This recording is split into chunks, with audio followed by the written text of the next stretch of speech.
Got some really ripe bananas? Don't throw them away. Let's make some banana bread. You need 2 bowls. In 1 bowl, we're gonna add butter, sugar, and more sugar. Now you wanna cream that all together. My bowl is spinning. Now for our eggs, 2 to be exact. All right, I'm gonna try to do this one-handed. I've seen a lot of people do it. Let's see if I can do it.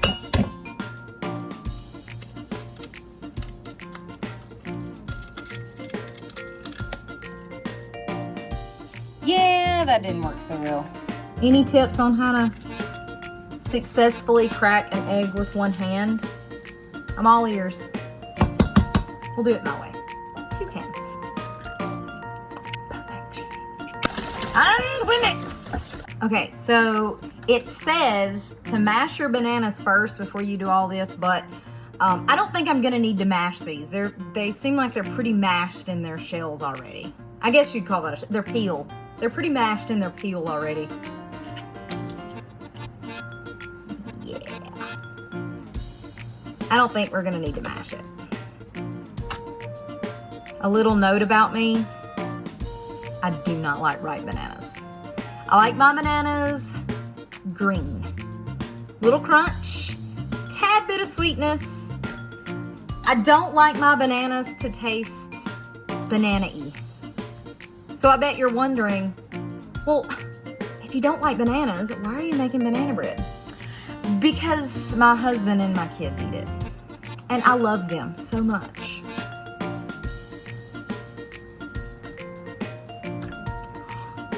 Cinnamon, vanilla flavoring. A lot of times I do not measure the vanilla flavoring because to me, you can't go wrong with vanilla flavoring. And mix. Things we do for the ones we love, set aside. In our next bowl, we're going to add 2 cups of all-purpose flour, a teaspoon of baking soda, and 1/4 teaspoon of salt. Now I like to mix my dry ingredients up a little bit because it incorporates the baking soda and the salt and all the things. And then 2 tablespoons of sour cream or Greek yogurt. I'm using my homemade Greek yogurt. And if you haven't watched that video yet, check it out. Now we're gonna give this a little mix. It doesn't have to be perfect. Just gonna mix it up like cold butter. I hardly ever go exactly by the recipe. Sometimes I do. Sometimes I read the recipe and then I reorder things. Makes things easier for me. Always turns out well. And now we're gonna add our dry mix into our wet mix.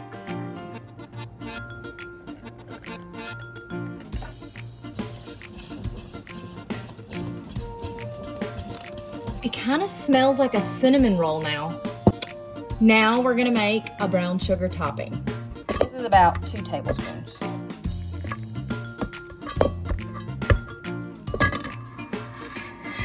Yeah. A few tablespoons of brown sugar. I swapped out my utensil. We're gonna do about 1/2 cup of all-purpose flour. And I'm gonna add some cinnamon and some nutmeg.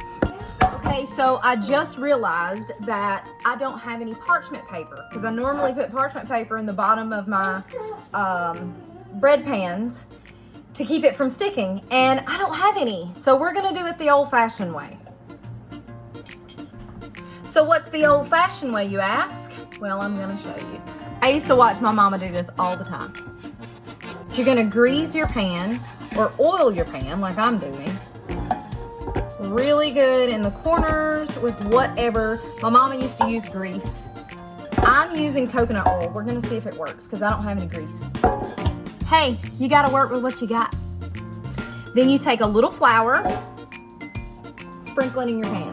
And what I like to do is over the sink, you're gonna take your pan and you're just going to pat the flour, you're gonna pat the flour around the oil or the grease.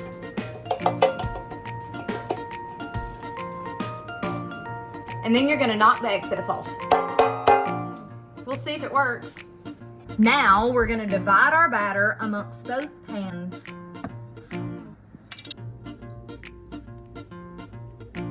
I have no idea how I did it, but I just flung batter everywhere. I think one of them is going to be bigger than the other. There is batter everywhere! So now we're gonna sprinkle on our topping. I just had a thought. Have any of you ever made a dump cake? Okay, with that being said, for those who don't know what a dump cake is, what is wrong with you? For those that do know, I was just thinking as I was sprinkling this flour mixture on the top, what if you used cake batter? Like dried cake mix to sprinkle on the top instead of making your own. You could use any flavor for your banana bread. You could use a banana cake mix. Do they make banana cake mixes? They make banana cake mixes?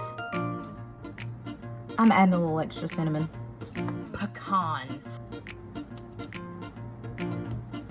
Who doesn't love pecans on their banana bread?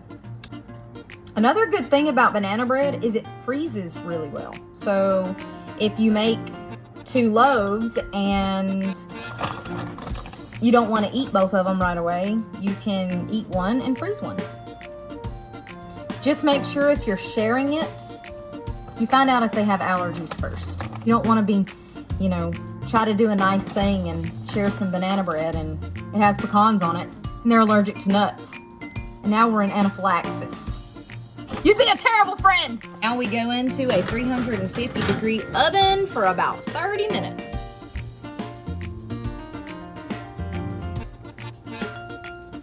Let's see if she's done. The knife test.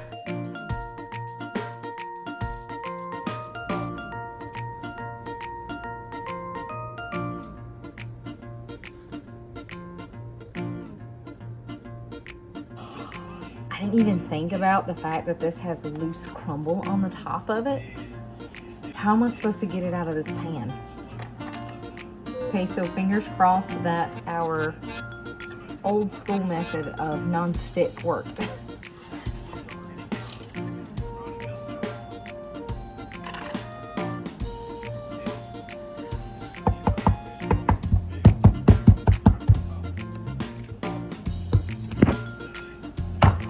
All right, we are going to carefully go around the edges.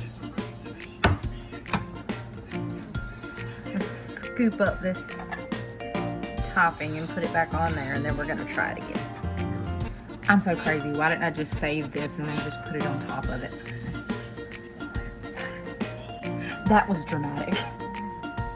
First try. Now to flip it over.